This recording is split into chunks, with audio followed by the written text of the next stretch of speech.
My dad refused to spend a single penny on food. He said, "The earth is full of free sustenance." And since we lived in the suburbs, that meant we survived on grass, bugs, and rubber from old tires.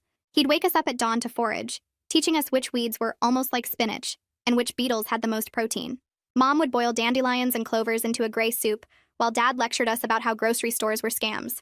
My stomach hurt constantly from eating things that weren't food, but Dad said that was just our intestines getting stronger. At school, other kids had sandwiches and chips while I unwrapped balls of cooked grass wrapped in leaves. The first time someone saw me eating a cricket, they screamed. After that, I learned to hide during lunch, choking down whatever forest salad Mom had packed while sitting behind the dumpsters. Teachers called home about my unusual lunches, but Dad convinced them we were just extreme health enthusiasts. When my brother Noah's hair started falling out, Dad claimed it was his body efficiently redirecting nutrients and made him eat more beetles to compensate. The tire rubber came later, when Dad decided we needed more iron in our diet. He'd find old tires on the side of the road and spend hours cutting them into tiny pieces with industrial scissors. Rubber trees are plants, he'd explain while Mom boiled rubber chunks until they were soft enough to swallow. This is just processed tree sap. The smell made our whole house reek like a burning factory. I'd gag trying to chew the black pieces that tasted like poison and stuck in my teeth. Winter was the hardest because nothing grew and the bugs disappeared. We survived on pine needle tea, dried grass from the summer, and Dad's expanding definition of edible. He started bringing home leather from old shoes, saying it was just processed animal skin. Chunks of drywall became mineral supplements. He'd grind up chalk and mix it into our water for calcium. Our bodies were eating themselves, ribs showing through our clothes. But Dad said we'd never been healthier. I started sneaking food at school, stealing bites of real sandwiches kids threw away. The first time I tasted bread after 2 years of grass and bugs, I cried. It was soft and filling and didn't hurt going down. I became obsessed with trash cans, waiting for people to throw away half-eaten apples or crackers. A janitor caught me digging through garbage and reported it, but when the counselor asked why, I couldn't tell her the truth. Who would believe it? My sister Luna figured out she could trade homework answers for food. She'd do kids' math in exchange for their fruit cups or cookies, hiding the food in her backpack to share with us later. We'd huddle in the bathroom stall, passing around a bruised banana like it was treasure. But Dad found the food wrappers in her room and lost it completely. He said we'd been poisoning ourselves with corporate toxins and needed a full cleanse. The cleanse meant eating only grass for a month. Not weeds or plants that were almost like vegetables. Just straight grass from our lawn. We'd spend hours grazing like cows, trying to fill our screaming stomachs with something our bodies couldn't even digest. Luna passed out at school, and when the nurse called, Dad told her it was a healing crisis, and that Luna's body was just adjusting to pure nutrition. That's when I snapped. I was 15, weighed 70 pounds, and couldn't remember what it felt like not to be hungry.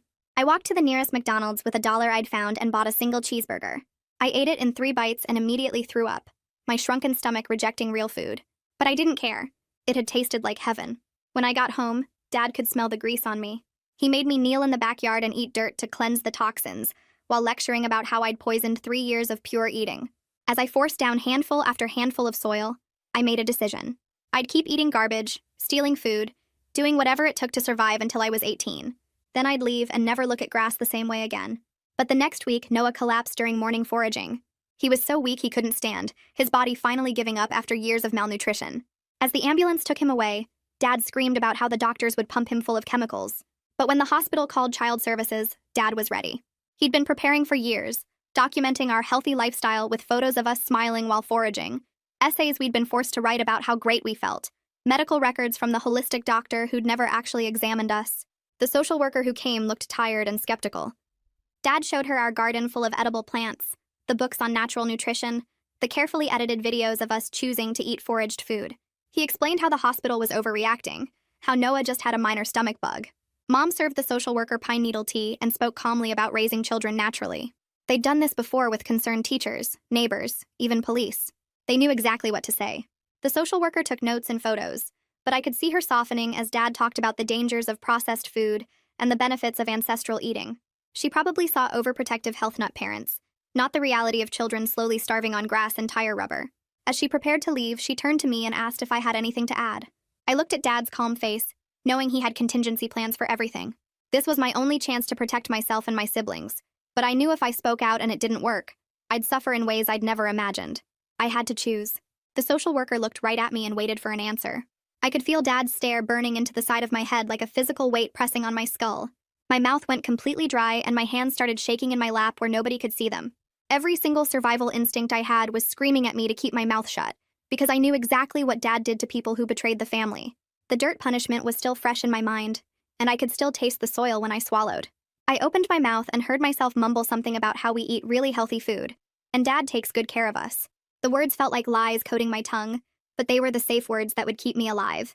Dad's posture relaxed slightly next to me, and I saw him nod like he was satisfied with my answer. The social worker didn't change her expression, but she wrote something down in her notebook before closing it. She thanked us for our time and gathered her papers, and Dad walked her to the door with his hand on her back like they were old friends. I watched through the window as she got in her car and sat there for a minute writing more notes before she drove away. That night, after Luna and Noah went to bed, Dad pulled me aside into the kitchen. He put his hand on my shoulder and told me how proud he was that I stayed loyal to the family during the government intrusion. He said I showed real strength by not letting outsiders poison my mind with their corporate food propaganda. As a reward, he was going to teach me advanced foraging techniques that he usually only showed to adults. But then his face got serious and he added that we needed to be extra careful about what we brought into the house now that CPS was watching us. He said there would be stricter rules about the kitchen, and absolutely no more sneaking regular food from anywhere. His grip on my shoulder tightened when he said the word sneaking, and I knew he meant the garbage food I'd been eating at the school. I nodded and said I understood, and he finally let go of my shoulder and sent me to bed. After he went to sleep, I crept back downstairs as quietly as possible. I found the social worker's business card sitting on the kitchen counter where she'd left it next to the sink. I picked it up and stared at the phone number until I had every single digit memorized in my head. The card had her name and title and an office address downtown that I'd never been to. I took the card upstairs and used my scissors to carefully open a seam in the lining of my backpack. I tucked the card inside next to the food wrappers I'd been collecting as evidence for weeks now. The wrappers were from the garbage food I'd stolen, and I'd been saving them even though I didn't know why. Something about having that phone number hidden in my backpack felt like holding on to a lifeline, even though I was way too scared to actually use it. The next day at the school, I paid closer attention to which teachers actually noticed that I was disappearing inside my clothes. Most of them looked right past me like I was invisible, or maybe they saw but didn't want to deal with it. But the art teacher stopped me in the hallway between classes and asked if I was feeling okay. She actually waited for a real answer instead of just accepting my automatic response. I started to say I was fine, but something about the way she was looking at me made me pause. I filed that information away in my brain because I was starting to realize that not all adults were like Dad. Some of them might actually help if I could figure out how to ask without getting my family in worse trouble. During lunch, I made a decision and sat near the school counselor's office instead of hiding behind the dumpsters like usual. I unwrapped my ball of cooked grass and tried to eat it slowly while watching the hallway. Ms. Haynes walked by carrying a stack of folders, and I made myself speak up. I said something about how I'd been on a cleanse for way too long, and my voice came out quieter than I meant it to. She stopped walking and turned to look at me sitting there on the bench. She asked what I meant by cleanse, and I could see her face change when I mentioned that my whole family had been eating really pure food for years now. She set down her folders and sat next to me on the bench. She wrote down my name on a piece of paper and asked if I'd be willing to talk to the school nurse. I said maybe, which felt like the bravest thing I'd said in months, even though it was just one word. The next morning, Ms. Haynes pulled me out of first period and walked me down to the nurse's office. The nurse had me step on the scale, and I watched her face when the number came up. She made me get off and then get back on like she didn't believe what she was seeing. She weighed me twice and wrote down the number both times. Then she measured my height and asked me a bunch of careful questions about what I ate for breakfast. I told her about the dandelion greens, and she wrote that down too. She asked about my period, and I had to admit it stopped coming about a year ago. The nurse's pen moved across her paper, filling in boxes on some kind of form. She told me she was going to check in with me every single week from now on and document my weight. I felt this weird mix of relief that someone finally saw what was happening, and complete terror about what Dad would do if he found out. 2 days later, Dad announced at breakfast that we were doing homeschool week. He said he wanted to focus on our natural education, without the interference of the government school system. I knew immediately that this was because someone at the school had reported something, and he was trying to keep us away from people who might ask questions. Luna and I were sitting across from each other at the breakfast table, choking down boiled dandelion greens. Our eyes met over our bowls, and I could see the same fear in her face that was churning in my stomach. Dad spent the whole day setting up lesson plans and talking about how we'd have more time for foraging and nature studies. While Dad was outside collecting pine needles for our afternoon tea, I grabbed my notebook and carefully tore out pages. I started writing down everything I could remember with dates when possible. I wrote about when he first made us eat tire rubber and how many months that lasted. I wrote about the time he forced me to eat dirt as punishment for the McDonald's burger. I wrote down how long it had been since we'd eaten real food from a grocery store. I documented Noah's hospitalization date and the fact that his hair was falling out in clumps. My hand cramped from writing so fast, but I kept going until I heard Dad's footsteps on the porch. I folded the pages as small as possible and shoved them into the lining of my backpack next to the business card. If I was ever going to speak up, I needed evidence that was more than just my word against Dad's carefully prepared documentation. Mom caught me writing, and I froze completely, expecting her to yell for Dad. But instead, she reached into her pocket and pulled out a sugar packet from the coffee shop, where she sometimes went to run errands. She didn't say anything at all, but her eyes were wet and shiny. She squeezed my hand for just a moment before going back to the stove to stir the pot of grass soup. It was the closest thing to an apology I'd ever gotten from her, and it made me realize something important. Maybe she was as trapped as we were, and just too scared to fight back against Dad. On the 5th day of being kept home from the school, Luna almost fainted again while we were being forced to forage in the backyard. Dad was making us dig up roots and collect beetles from under rocks. Luna swayed on her feet and had to catch herself on the fence to keep from falling over. Dad saw it happen and called it a detox symptom that meant her body was releasing toxins. I watched her grip the fence post with white knuckles, and something inside me just snapped. I knew this was going to kill us eventually if someone didn't step in and make it stop. Dad made her eat extra beetles to boost her protein and handed her a whole handful of them still moving. I had to turn away so he wouldn't see the rage building up on my face. When we finally go back to the school 3 days later, the nurse calls me down for another weigh-in, and I can tell she's worried before I even step on the scale. She makes me take off my shoes and empty my pockets like maybe I'm hiding weights or something. And when the number comes up, she writes it down twice and measures my height again. I've lost 3 more pounds in 1 week. She sits me down on the exam table and asks directly if I'm being fed at home, and I can feel my heart racing, because this is the most direct question anyone has ever asked me. I give her a carefully worded answer about how my dad has very specific ideas about nutrition, and we eat a lot of natural foods from our garden. Ms. Haynes walks in right then, and they exchange this look that tells me they're taking this seriously, like they're communicating without words. The nurse says she's documenting everything and will be following up with additional resources, and she makes me promise to come see her if I feel dizzy or weak. I nod and leave, but I can hear them talking in low voices as I walk down the hallway. The next day, Dad gets a call from the school requesting a meeting about my nutritional needs, and he goes into full performance mode immediately. He pulls out his binders of holistic health research that he keeps in the office, the ones with highlighted passages about ancestral eating and traditional diets. He spreads photos of our garden across the kitchen table, pictures of us smiling while holding bunches of dandelions that he forced us to pose for months ago. He practices his speech out loud about the dangers of processed foods and how the modern medical establishment doesn't understand traditional diets. I listen from the hallway where he can't see me, and I realize how good he is at this, how he's perfected the art of making abuse sound like enlightened parenting. He rehearses his tone, making it reasonable and calm, explaining that we're just a family committed to natural living. Mom sits at the table nodding and adding comments about how healthy we all are, and I feel sick watching them prepare their performance. At the school meeting 2 days later, Dad brings all his documentation in a neat folder, and Mom sits quietly beside him nodding at everything he says. I have to sit there too while the principal and Ms. Haynes and the nurse listen to Dad's presentation. I watch the principal and counselor start to soften under his reasonable-sounding explanations as he shows the pictures of us smiling while foraging. He talks about how grocery stores are full of chemicals and preservatives, how we're learning to live off the land like our ancestors did. He mentions the garden and the educational value of understanding where food comes from. The principal nods and makes notes, and I can see Dad winning them over with his calm voice and his research binders.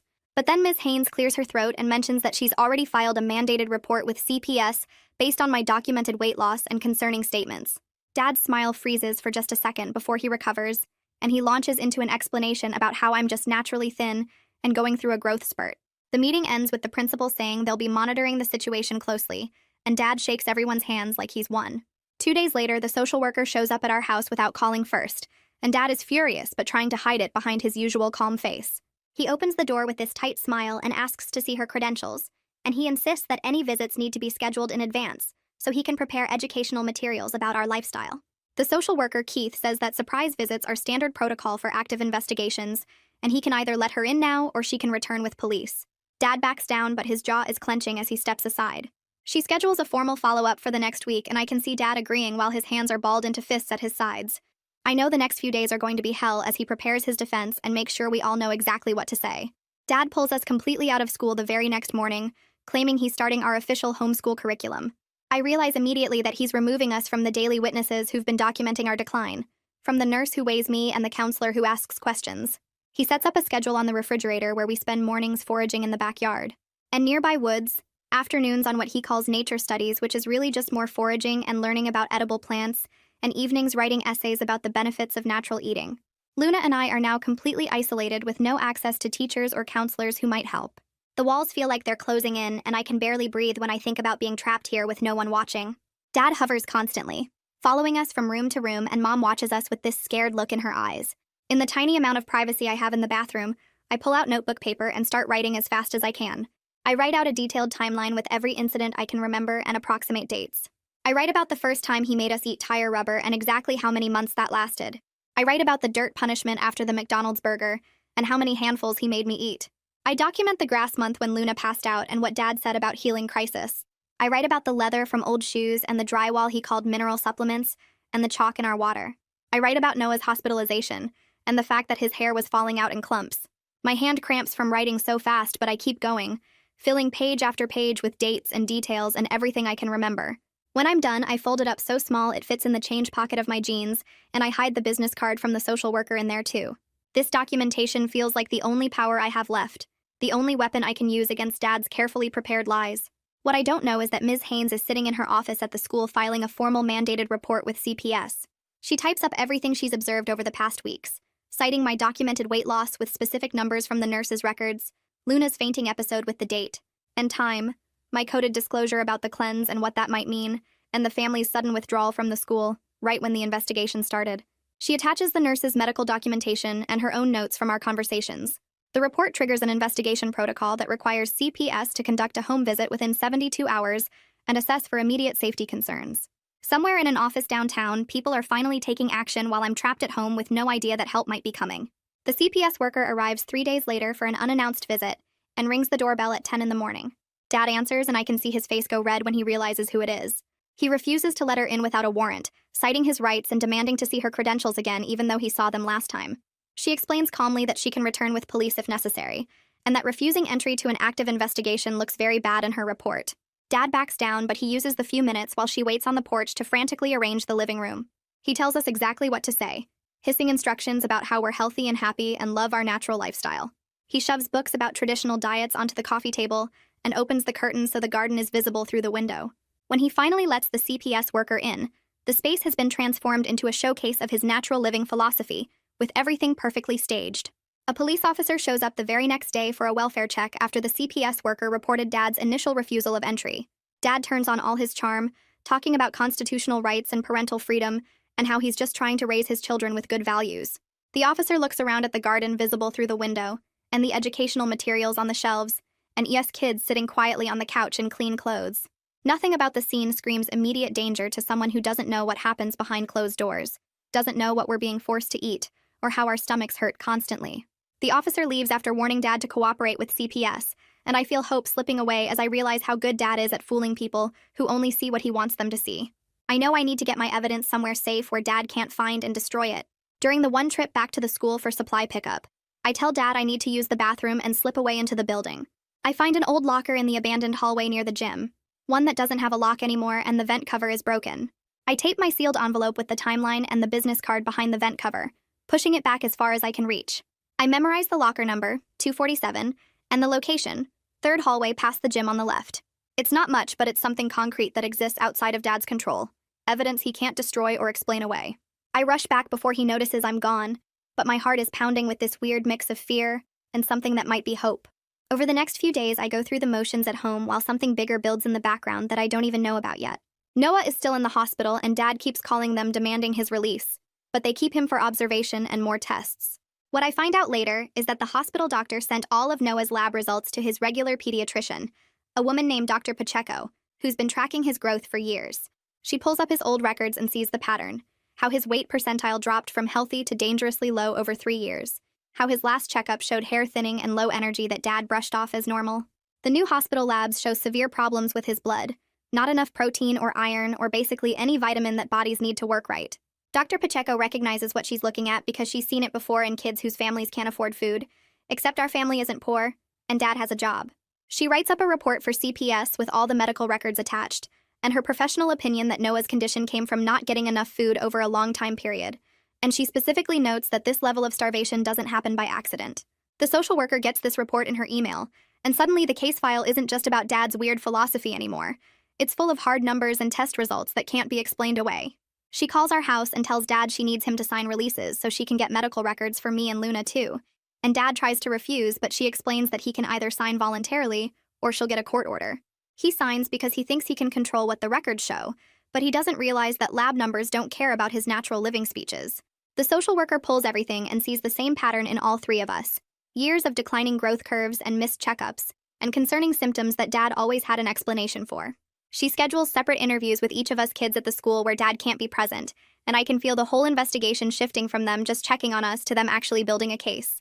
Dad must feel it too because the day after he signs those releases, he calls a family meeting and announces new rules about togetherness. Nobody is allowed to use the bathroom alone anymore. One parent has to be outside the door at all times. We can't have backpacks in our bedrooms. They have to stay in the front closet where Dad can check them whenever he wants. We're not allowed to close our bedroom doors even at night, and either Dad or Mom has to be present whenever we're doing anything, even homework. He says it's about strengthening family bonds and making sure we're supporting each other through this difficult time with Noah in the hospital, but I know exactly what it really is. He's terrified that one of us will talk to someone or hide more evidence, and he's making sure he controls every moment of our lives. The constant watching makes my skin crawl, and I feel like I'm trapped in a prison where the guards never sleep. Luna catches my eye across the dinner table while Dad explains the new bathroom policy, and I can see the same fear and anger in her face that's churning in my stomach. That night, I'm lying in bed with my door wide open, and Dad walking past every 20 minutes to check on me, and I hear a soft tapping on the wall that separates my room from Luna's. 2 quick taps, then silence. I wait a minute and tap back twice, and then I hear 3 taps from her side. Over the next few days, we develop a whole code using knuckle taps that we can do silently through the wall. 2 taps means danger or Dad is listening close by. 3 taps means I'm okay and it's safe to relax a little. 4 taps means we need to talk as soon as we get any privacy. We also start using hair ties as signals, assigning meanings to different colors so we can communicate across rooms without saying anything. Red means Dad is in a bad mood and we need to be extra careful. Blue means everything is relatively normal. Black means something happened that we need to discuss later. These small acts of secret communication make me feel less alone and remind me that Luna and I are on the same team fighting the same battle. One afternoon, Mom catches me alone in the hallway for maybe 30 seconds while Dad is outside collecting more pine needles. She grabs my arm and whispers really fast that she's scared of what will happen if I tell the truth to the social worker, but she doesn't actually tell me not to talk. Her eyes look desperate and sad, and I can see tears starting to form before she lets go and walks away. That moment hits me hard, because I realize she's trapped between being afraid of Dad and being afraid for her children, and she's too broken down to choose us over her own safety. It's the moment I understand deep in my gut that I can't wait for her to save us because she's not capable of it. If we're getting out of this situation, it's because I make it happen myself. The school finally lets us come back for a supply pickup, and I tell Dad I need to use the bathroom, and instead I slip into the nurse's office for just a minute. There's a bulletin board with health information, and I see a handout about something called refeeding syndrome, about how dangerous it is to eat normal food after your body has been starving for a long time. I read it standing there and learned that sudden access to regular food can actually damage your heart and other organs, because your body forgets how to process normal nutrition. It's scary to read, but also weirdly empowering because it means I understand something real about my own medical situation, something Dad never told us about. I fold the handout as small as possible and shove it in my sock, and that night I study it under my blanket with a flashlight, reading about electrolyte imbalances and cardiac problems, and how refeeding has to happen slowly with medical supervision. The next day, everything falls apart because Dad finds a contraband cracker in Luna's room that she got from trading homework answers with someone at the school. He completely loses his mind, screaming about how we've been poisoning ourselves with corporate toxins and undermining everything he's taught us. He drags both Luna and me out to the backyard and makes us kneel in the dirt while he stands over us yelling. He says we need a cleanse to counteract the processed food, and he's not asking. He's telling us to start eating the soil. Luna starts crying and trying to explain, but he just yells louder, so I grab a handful of dirt and shove it in my mouth to show her we have to just do it. The dirt tastes like chemicals and grit, and it sticks to my teeth and tongue, and I'm gagging, but I force myself to swallow while Dad watches with his arms crossed. Luna follows my lead, and we both sit there crying and eating handful after handful of dirt, while Dad lectures us about purity and natural eating and how disappointed he is. The humiliation of being 15 years old and eating dirt like it's a punishment for a dog does something to me. It turns all the fear and shame into this cold, hard determination to get us out no matter what it takes. When we finally go back to the school the next week for my regular weigh-in with the nurse, I've lost 2 more pounds, and she documents the continuing downward trend with detailed notes and measurements. She asks me to stand against the wall, and she takes photos of my protruding ribs and hip bones, and she asks permission to share the photos with CPS. I say yes without even hesitating because I'm past the point of feeling ashamed about what my body looks like. Ms. Haynes sits in on the appointment, and she tells me that people are working on my case, and I just need to hold on a little longer. That help is coming even though it doesn't feel like it right now. What I don't know is that the same day, a judge signs an order appointing a guardian ad litem to represent me, Luna, and Noah in the investigation. Her name is Natalie, and she's a lawyer who specializes in child welfare cases, and her job is to advocate for what's best for us regardless of what our parents want. She's already reviewing the case file with all the medical records and school reports and photos, and she's preparing to interview us at the school where Dad can't control what we say. 2 days later, Natalie shows up at the school with Ms. Haynes, and they pull me out of class to a private office. Natalie introduces herself and explains that she's my lawyer, that anything I tell her is confidential unless I'm in immediate danger, and that her only job is to make sure the court knows what's really happening and what we need. She asks me to describe a typical day in my house, and I start with the morning foraging routine. And once I start talking, it's like something breaks open inside me, and the words just pour out. I tell her about the tire rubber that Dad makes us eat and how he says it's just processed tree sap. I tell her about the grass and the beetles and how we're not allowed to have real food because Dad thinks grocery stores are scams. I tell her about the dirt punishment from last week and how my body hurts all the time from being hungry. Natalie takes notes without acting shocked or disgusted. She just listens and asks specific follow-up questions about dates and details and who was present for different incidents. She asks if I have any evidence, and I tell her about the envelope I hid in locker 247, and she writes down the location and says she'll make sure it gets retrieved properly. By the time the interview ends, I feel lighter and heavier at the same time. Lighter because someone finally knows the truth, but heavier because now there's no going back. When I get home from the school that day, the house feels different, like something shifted while I was gone. Dad's face is tight and angry in a way I haven't seen before, and he calls a family meeting in the living room where he makes us all sit on the floor while he paces. He tells us that the lawyer lady who talked to me at the school has been calling his phone and leaving messages, and she refuses to let him be present for any more conversations with us. His voice shakes when he says the word refuses, like he can't believe someone would dare tell him no. He rants about how the system is trying to turn his own children against him, how they're poisoning our minds with lies about processed food being okay. Mom sits in the corner looking small and scared, and Luna keeps her eyes on the floor. I don't say anything because I know that speaking up right now would make everything worse, but inside I feel this weird calm because I know that Dad losing control means the system is actually working. He spends the next hour calling Natalie's office over and over, demanding to speak to her, leaving long messages about his parental rights. When she finally calls back, I can hear her voice through the phone, calm and steady as she explains that her job is to represent what's best for us kids, not what he wants. She tells him she's legally allowed to interview us privately, and his attempts to interfere are being documented in the case file. Dad's face goes red and he starts yelling about government overreach before hanging up, and I can see his hands shaking as he puts the phone down. The next morning, Dad announces that we're not going to the school anymore. He says we need a family reset to reconnect with our natural lifestyle without outside interference, and he's starting our official homeschool curriculum today. None of us are allowed to use phones or computers, and we can't even close our bedroom doors anymore because he says we need total family openness. I know immediately that this is because the school people have been watching us and reporting things, and Dad's panicking because he's losing control of who we talk to. Luna and I exchange looks across the breakfast table where we're eating boiled grass, and I can see the fear in her eyes that matches what's churning in my stomach. We spend that whole day foraging in the backyard while Dad hovers over us constantly, watching everything we do. He makes us write essays about how healthy we feel, and how grateful we are for our natural diet, standing over our shoulders as we write and correcting anything that doesn't sound positive enough.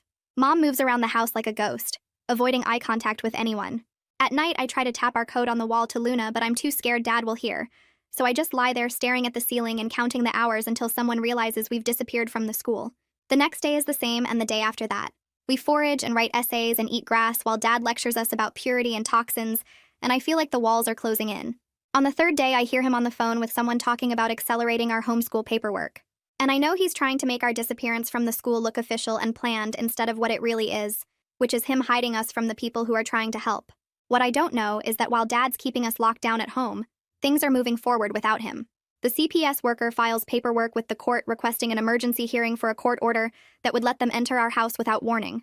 The petition includes all the medical records from Noah's hospitalization, the photos the school nurse took of my bones sticking out, the notes from Natalie's interview with me, and a detailed argument about how Dad's pattern of blocking access to US kids creates a serious risk.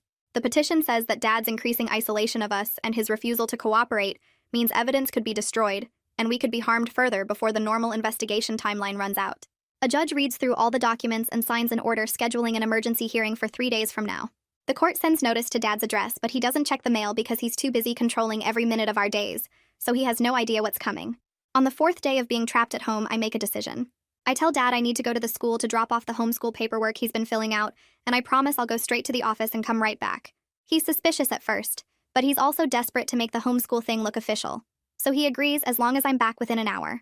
I take the envelope of forms and walk out the front door, but instead of going to the school, I go straight to Natalie's office downtown. My hands shake as I push open the door to the building, and I have to ask the receptionist twice where to find her, because my voice comes out too quiet the first time. When I walk into Natalie's office, she looks surprised to see me, and I don't waste time explaining. I pull out the sealed envelope I've been hiding in my backpack lining, the one with the pieces of tire rubber and my dated notes, and the food wrappers and the dirt-stained napkin from the punishment. I put it on her desk and tell her about the other evidence I hid in locker 247 at the school, behind the broken vent cover in the abandoned hallway. She opens the envelope carefully and spreads everything out, reading through my notes with this focused expression. Then she tells me to wait right there, and she leaves the room, coming back 5 minutes later with copies of everything. She puts the originals in a file folder and hands me back the copies, and she looks me right in the eyes and says, "I just gave her exactly what she needs to prove this case." She asks if I'm safe going home, and I lie and say yes because I know if I tell the truth about Dad's lockdown, she'll have to report it immediately, and I need a little more time to figure out my next move. I take the homeschool paperwork and actually go to the school office to drop it off like I promised, and then I go home before Dad notices I've been gone too long. That night, I wake up to voices downstairs and I creep to the top of the stairs to listen. Dad's on the phone with someone and he's talking about Montana, about his brother's place where we could stay for a while until things calm down. He says the CPS investigation can't follow us across state lines, and we just need to disappear for a few months until the case gets closed for lack of evidence. He's making actual plans, talking about leaving in the middle of the night before the next scheduled home visit, packing only what we can fit in the car. I hear him say we'll pull out tomorrow night, that he's already told Mom to start gathering our important documents. My heart starts racing because I realize that if he succeeds, we'll vanish into some remote place where no one is watching, and no one can help us, and the abuse will get so much worse without any witnesses. I have maybe 24 hours to do something before we're gone forever. I creep back to my room and lie awake the rest of the night trying to figure out what to do, running through every option in my head. By morning, I know I have to call for help, even though I'm terrified of what will happen if Dad finds out it was me. Dad takes a nap after lunch like he always does, and that's when I make my move. I tell Mom I'm going to the library to get books for homeschool, and she's so distracted with packing that she just nods. I walk the 6 blocks to the public library and go straight to the bathroom where I lock myself in a stall. My hands shake so hard I can barely pull out the social worker's card I've been hiding in my shoe, and I have to dial the 911 number 3 times because I keep messing up. When the dispatcher answers, I force myself to speak clearly, even though my voice is shaking. I tell her that my father is planning to take me and my siblings out of state tomorrow night to avoid a CPS investigation, and I need help right now. She asks for my name and address, and I give her everything, and she tells me to stay on the line while she sends someone. I can hear her typing and talking to other people, and she keeps asking me questions about whether I'm in immediate danger and where my siblings are. I tell her we're all at home except Noah, who's still in the hospital, and she says officers are being sent to my address right now. She tells me to go home and stay calm and help is coming, and I hang up and run back to my house before Dad wakes up from his nap. I get back just as he's coming downstairs, and he asks where I've been. I show him the library books I grabbed on my way out, and he seems satisfied. An hour later, there's a loud knock on the front door.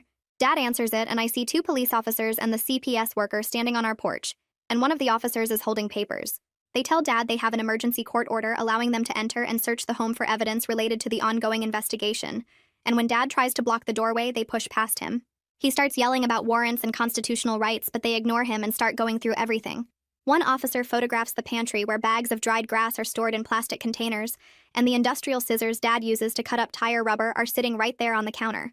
The CPS worker finds the notebook where Dad tracks our cleanse schedules, with dates and notes about what we ate and how our bodies responded. They photograph the empty refrigerator with nothing but jars of beetles and containers of boiled weeds. They find the pile of leather scraps in the garage that Dad's been preparing for our next meal, and the bags of chalk powder he mixes into our water. Every piece of evidence that Dad thought was hidden or normal gets documented with photos and notes, and I watch his careful facade crumble as the truth gets exposed in a way he can't talk his way out of. He keeps trying to explain that everything is natural and healthy, that we're just living ancestrally, but the officers don't engage with his arguments. They just keep documenting and photographing while Dad gets more and more desperate.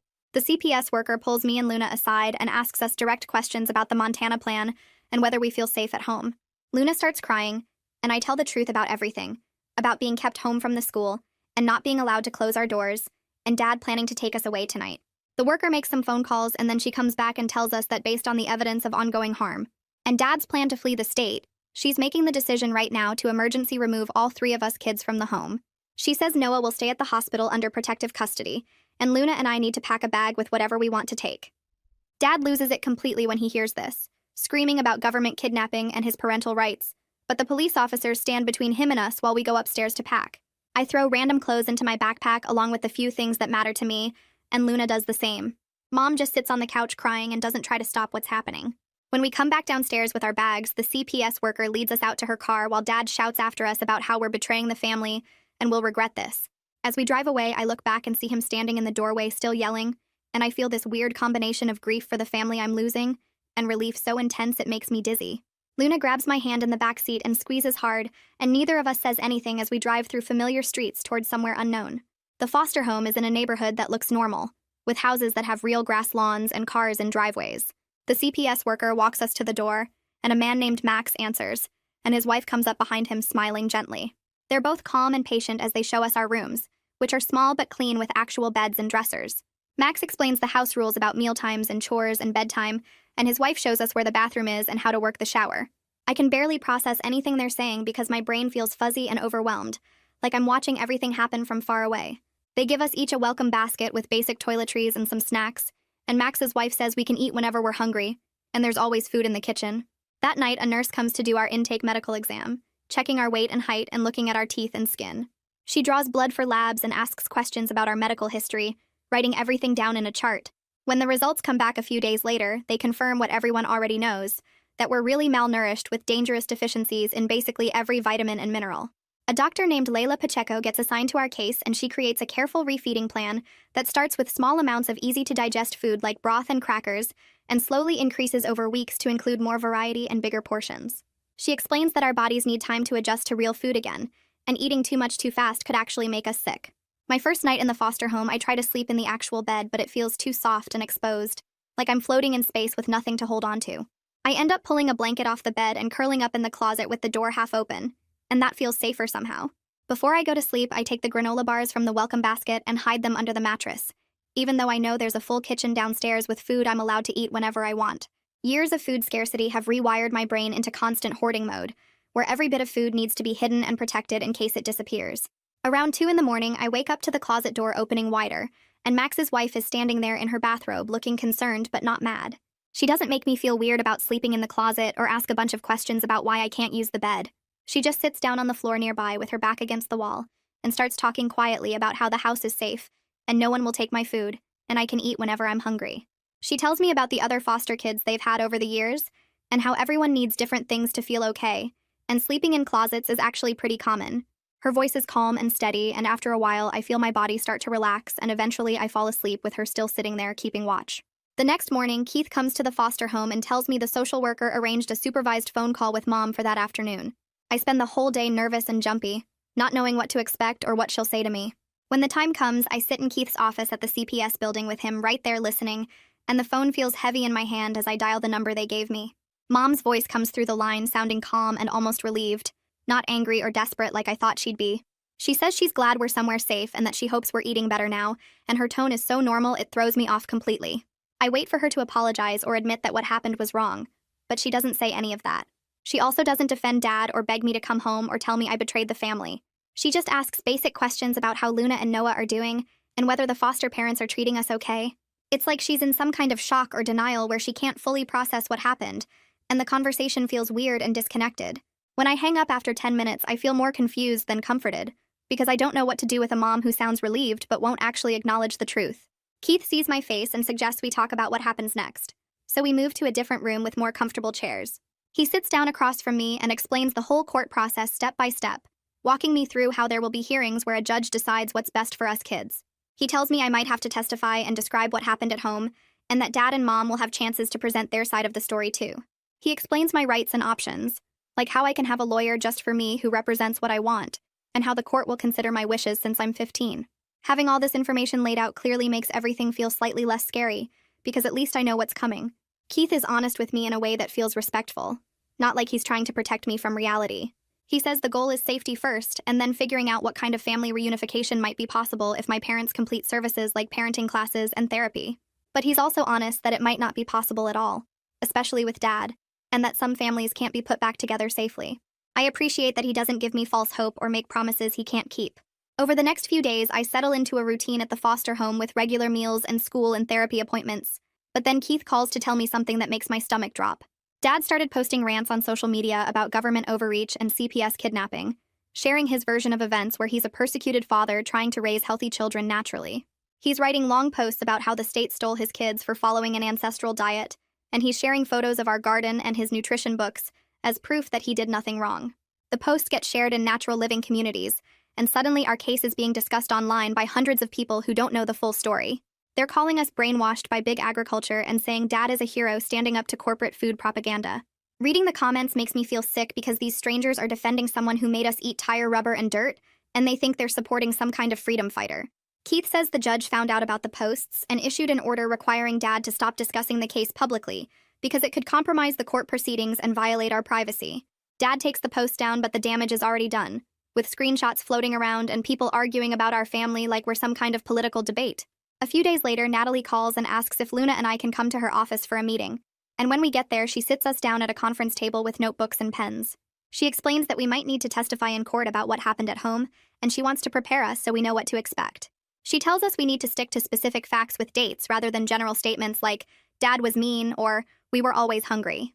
She has us practice answering questions about particular incidents, asking us to describe the grass month with details about when it started and how long it lasted. Luna and I take turns practicing while Natalie writes down notes and asks follow-up questions, teaching us how to stay calm if Dad's lawyer tries to confuse us or make us second-guess our memories. She explains that the lawyer might ask things like, are you sure it was a whole month? Or, didn't your father also give you other foods? And we need to stick to the truth without getting flustered. Luna is terrified and keeps asking what happens if she forgets something or says the wrong thing, and Natalie reassures her that it's okay to say I don't remember if she truly doesn't. But I feel this weird sense of competence growing inside me, like finally my voice is going to matter and people will have to listen. We practice for 2 hours, going over the tire rubber and the dirt punishment, and the times we passed out, and by the end I have my timeline memorized with specific dates and details. Meanwhile, Dr. Pacheco is working on her part of the case, and Keith tells me she submitted a detailed affidavit to the court, explaining Noah's medical condition when he was hospitalized. The affidavit includes all his lab results showing severe malnutrition, vitamin deficiencies, and protein levels that proved he'd been starving for a long time. She wrote her professional opinion that the harm was caused by inadequate nutrition over a prolonged period, not by any sudden illness or accident like Dad tried to claim. She included research articles about the health effects of the specific things we were forced to eat, with studies about how tire rubber contains toxic chemicals, and how eating dirt can cause parasites and intestinal damage. She explained the refeeding protocol we're on now and why our bodies need careful monitoring as we recover. Her medical testimony is clear and unambiguous in a way that's hard for Dad to argue against, because it's not about parenting philosophy, it's about objective medical facts and lab numbers. The court date arrives faster than I expect, and Keith drives Luna and me to the courthouse in the morning. The building is big and official-looking with metal detectors at the entrance and people in suits walking around with briefcases. We wait in a room outside the courtroom with Natalie, and she goes over last-minute reminders about staying calm and speaking clearly. When we finally go into the courtroom, I see Dad sitting at a table with his lawyer, and he's wearing a suit I've never seen before. He looks calm and reasonable, not like someone who made his kids eat grass and rubber, and I realize he's been planning for this moment just like he planned everything else. The judge comes in, and everyone stands up, and then the hearing starts with Dad's lawyer calling him to testify first. Dad's testimony is polished and practiced as he explains his philosophy about natural eating and ancestral health, talking about how humans evolved to eat foraged foods and how modern processed foods are causing disease. He presents his documentation, the binders full of research articles and photos, and our forced essays, and talks about how he was trying to protect us from the dangers of chemicals and preservatives. I watch some people in the courtroom nodding like he makes sense, and I feel panic rising because he's so good at this performance. The social worker gets cross-examined by Dad's lawyer, who asks whether CPS overreached and whether our case really met the threshold for emergency removal, suggesting that maybe we were just a family with unusual but legal lifestyle choices. The judge asks pointed questions about the medical evidence and Dad's plan to flee the state, and I can tell she's taking this seriously, but also being careful about overstepping parental rights. She voices concern about whether the state has proven its case strongly enough, and mentions the possibility of reunification with services, and my stomach drops because I realize we might actually be sent back. Natalie catches my eye from across the room and gives me a small nod that says to trust the process, but I feel like I'm going to throw up. The hearing breaks for lunch, and we eat sandwiches in a conference room, but I can barely swallow because I'm so anxious about what's coming next. Luna testifies after lunch, and she's shaking so hard she can barely speak at first, her voice coming out in whispers that make the judge ask her to speak up. But when the judge asks her to describe the grass month, something shifts and her voice gets stronger, like she's been holding this story inside for too long. She talks about eating only grass from the lawn for 30 days, about how Dad made us graze like animals and said it would purify our bodies. She describes how her stomach cramped constantly, and she couldn't think straight in the school, how everything hurt, and she felt dizzy all the time. She tells about passing out in the hallway and waking up in the nurse's office, and how Dad called it a healing crisis when the nurse called home. By the time she describes the nurse's worried face and how scared she was, there are tears running down Luna's face, and several people in the courtroom look visibly upset. Dad's lawyer tries to cross-examine her, but Luna holds firm on her story, and I feel proud of her for being brave enough to tell the truth. When it's my turn to testify, I walk to the witness stand with my notes in my pocket, and I focus on being specific and factual like Natalie taught me. I describe the timeline of escalating food restrictions, starting with the foraged weeds and moving through the beetles and tire rubber and eventually the leather and dirt. I present the envelope with the rubber pieces and my dated notes, explaining how I collected evidence because I knew we'd need proof. I talk about the tire rubber and how Dad said it was just processed tree sap from rubber trees, about how Mom would boil it for hours until it was soft enough to swallow. I describe the dirt punishments when he caught me with real food, and the leather from old shoes that he claimed was just processed animal skin. I explain about stealing food from garbage cans at the school because I was so hungry I couldn't think about anything else. Dad's lawyer tries to suggest I'm exaggerating or that I misunderstood Dad's intentions, but I have dates and details and physical evidence that backs up everything I'm saying.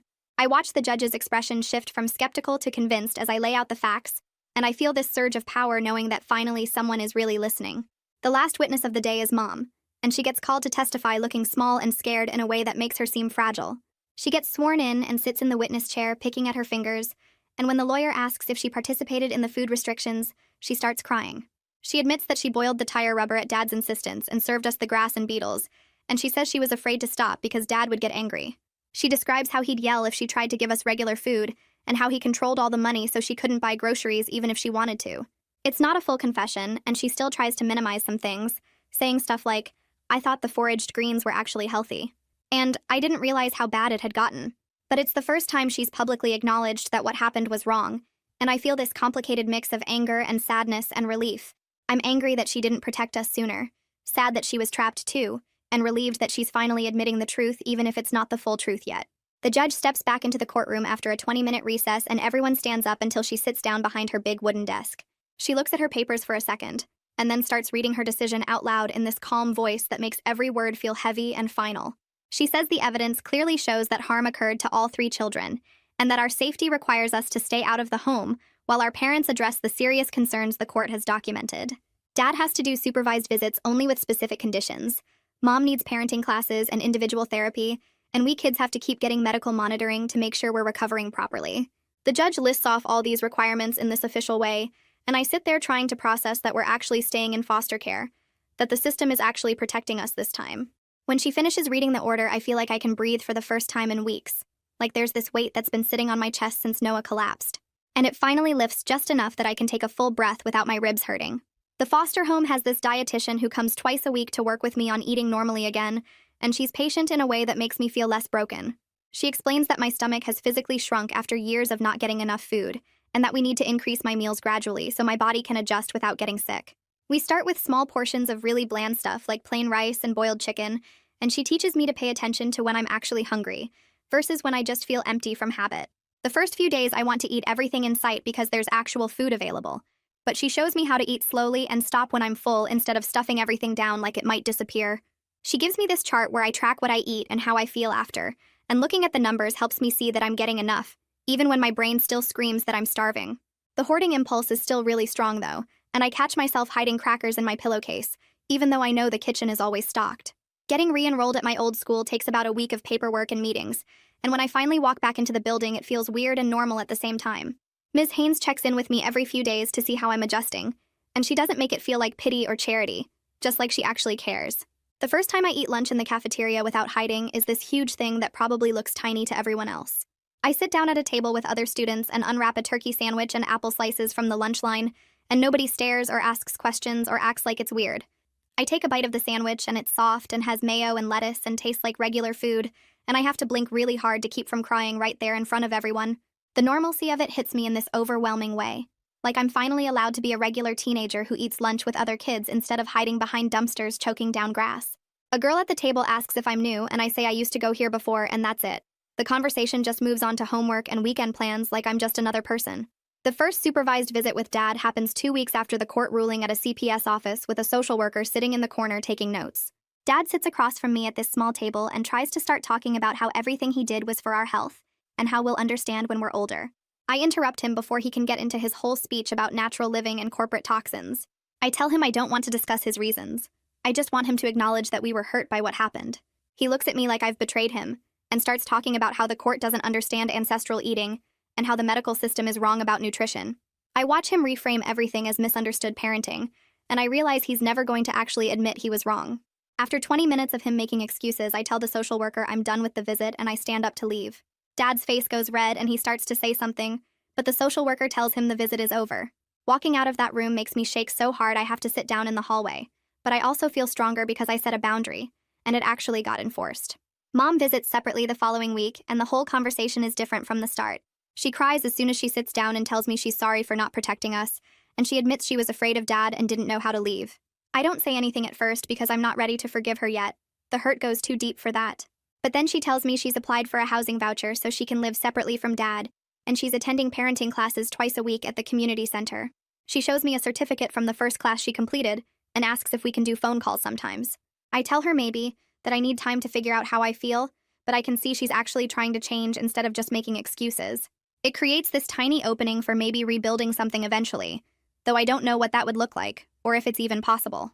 The case plan gets formally written up and documented with the court about a month after the ruling. Keith, the social worker, goes over every requirement with me so I understand what's supposed to happen. Dad has to complete a psychological evaluation and parenting classes. Mom has to maintain separate housing and finish her services, and we kids have to attend therapy and keep all our medical appointments.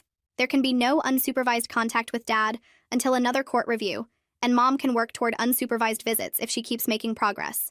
Having everything written down with clear expectations makes me feel safer, because there are actual rules and consequences now instead of just Dad's random control. The case plan is this official document that everyone has to follow, and knowing that helps me sleep better at night. Natalie files a recommendation with the court arguing that there should be no reunification with Dad until he demonstrates real compliance and genuine understanding of the harm he caused. She writes that we kids need stability and safety while we heal physically and emotionally, and that rushing reunification would be re-traumatizing for all of us. She includes quotes from my testimony and Luna's and references the medical evidence about our malnutrition. The judge reads the recommendation and orders a review hearing in 6 months to check on everyone's progress with the case plan. 6 months feels like forever, and also not long enough. Like I want time to heal, but I'm scared of what might happen at that next hearing. Dad violates the court's social media order about 3 weeks later by posting a bunch of rants about CPS corruption and government overreach on his blog. Someone reports it to the court, and the judge holds a hearing about the violation where Dad tries to argue it's his First Amendment right to talk about his case. The judge is not having it and issues a stern warning, plus she requires him to complete the psychological evaluation within 30 days or face contempt charges. Every time Dad violates a boundary like this, I actually feel a little bit safer, because it proves the system is protecting us this time, that there are consequences when he breaks rules. I catch myself hoarding crackers in my backpack again about 2 months into foster care, and I feel so ashamed when the foster mom finds them.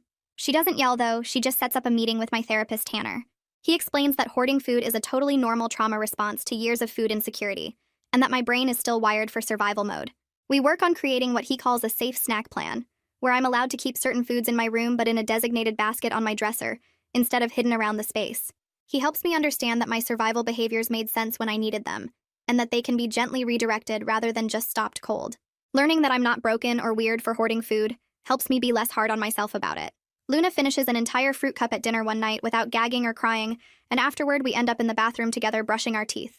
She looks at me in the mirror and says it's weird to be excited about eating peaches, and we both start laughing. It's the same bathroom where we used to hide and split a bruised banana while choking down our fear, but this time we're laughing instead of crying, and the memory feels like it's being rewritten just a little bit. Luna does this silly dance about how good the peaches were, and I join in, and for a few minutes we're just sisters being goofy instead of survivors processing trauma. These small moments of actual joy feel fragile but real, like maybe we're going to be okay eventually. 6 weeks later, the hospital calls to say Noah can come home to the foster house, and Luna and I ride with Max to pick him up. When we get to his room, Noah is sitting on the edge of the bed wearing actual clothes instead of a hospital gown, and his face looks fuller, less like a skeleton with skin stretched over it. He stands up when he sees us and walks across the room without wobbling or grabbing onto anything, and Luna starts crying immediately. I hug him carefully because I'm still scared he might break, but he hugs back hard enough that I know he's actually getting stronger.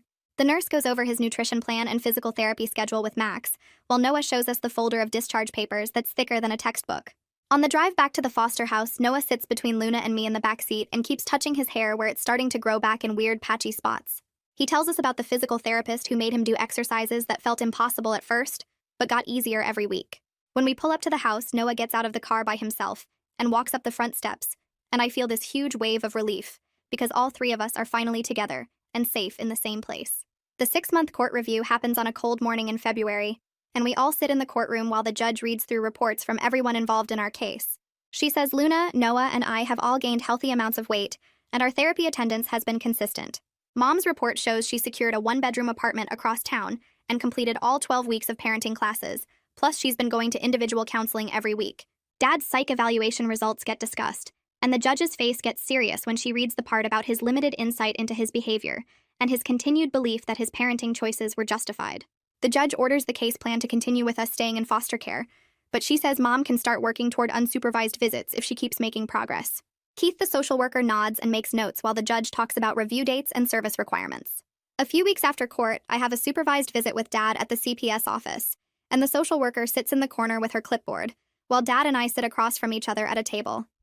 He starts talking about how the family needs to reunify and how I need to understand that everything he did was for our health. I interrupt him and say, "I don't want to talk about reunification," and his face goes red. He stands up so fast his chair scrapes backward and starts yelling that we're traitors who abandoned the family and will regret turning our backs on natural living. The social worker stands up and tells Dad the visit is over and he needs to leave immediately. He's still yelling about government interference as she walks him out, and I sit there feeling my heart pound but also feeling strangely calm. The social worker comes back and asks if I'm okay, and I tell her I am because watching Dad lose control like that just proves I made the right choice to stay away from him. She writes everything down and says she'll file a report with the court. The next month, school support finally locks into place and I get called down to the counselor's office to go over everything. Ms. Haynes shows me the transportation plan where a van will pick me up from the foster house each morning, so I don't have to ride the regular bus where kids might ask questions about why I'm not living at home anymore. She hands me paperwork for the free meal program. That means I never have to worry about lunch or feel weird about not having money. The schedule she gives me includes 3 periods where I can make up credits I missed during the worst times when Dad kept us home and I was too hungry to focus on schoolwork. Having all these practical supports written down on official forms makes me feel like the system is actually working to help me succeed, instead of just watching to make sure I don't die. Natalie meets with me at her office to help write a formal statement for my case file about what I want to happen with my family. She explains that the court wants to hear directly from me about my wishes for the future. I write that I don't want any contact with Dad unless he completes every single service the court ordered and can prove he actually understands that he hurt us. I write that I'm open to maybe rebuilding something with Mom if she keeps living separately from Dad and keeps going to therapy, but that I need time and space to heal first. Natalie reads what I wrote and says it's clear and strong and exactly the kind of boundaries I have a right to set. Putting everything in writing and knowing the judge will read my actual words makes me feel powerful in a way I've never felt before. The permanency plan gets drafted right after that with specific conditions about Mom potentially getting us back eventually. The plan says Mom has to keep her own apartment separate from Dad for at least 6 months and complete all her services successfully. It includes continued therapy for all of us kids, regular doctor appointments to monitor our health, and a schedule for visits with Mom that gradually builds toward unsupervised time. Natalie explains that it's not perfect, but it's a path forward that keeps us safe while leaving room for family healing, if Mom can actually sustain the changes she's making. Over the following weeks, the foster home shifts from feeling temporary to feeling almost permanent as Max and his wife tell us they're willing to keep us for as long as we need to stay. We develop actual routines like family dinner every night where everyone shares one good thing from their day. Friday nights become movie nights where we take turns picking what to watch, and Max makes popcorn with real butter. There's a chore chart on the refrigerator that treats us like capable people who can contribute instead of like victims who need to be handled carefully. Having this predictable structure with adults who are consistent and kind starts to feel normal in a way I didn't think was possible. 6 months later, we're back in court for another review hearing, and the judge goes through everyone's progress reports. She says all 3 of us kids have gained healthy weight, and our lab results show our vitamin levels are finally in normal ranges. Mom's report shows she's kept her apartment and her job at the grocery store for 8 full months, and she hasn't missed any therapy appointments. Dad's report says he completed some of the required services, but the therapist's notes show he still minimizes what he did and hasn't earned back any visitation rights. The judge extends the custody order for another 6 months and lists out specific things that need to happen before she'll consider any placement changes. She sets exact review dates so everyone knows the timeline. After court, we go back to the foster house and Max's wife makes simple turkey sandwiches for lunch. We sit around the kitchen table and I bite into my sandwich and taste the normal bread and turkey and mayonnaise. My phone buzzes in my pocket and I pull it out to see a text from Mom saying she just applied for a bigger 2-bedroom apartment that could have space for visits eventually. I read the message and take another bite of my sandwich and realize I'm chewing without counting how many times. I'm breathing without planning my next move to stay safe. I'm existing without the constant fear that's been my normal for years. Noah is telling Luna some story about his physical therapy appointment and making her laugh with his mouth full of sandwich. Luna is giggling and reaching for another chip from the bowl in the middle of the table. None of it is perfect or completely healed, but we're safe and fed and together, and that's enough for right now. Well, that is the grand conclusion we were all waiting for. If you are still watching, I have questions but also respect. You might as well subscribe because you are clearly committed to this nonsense. See you in the next disaster.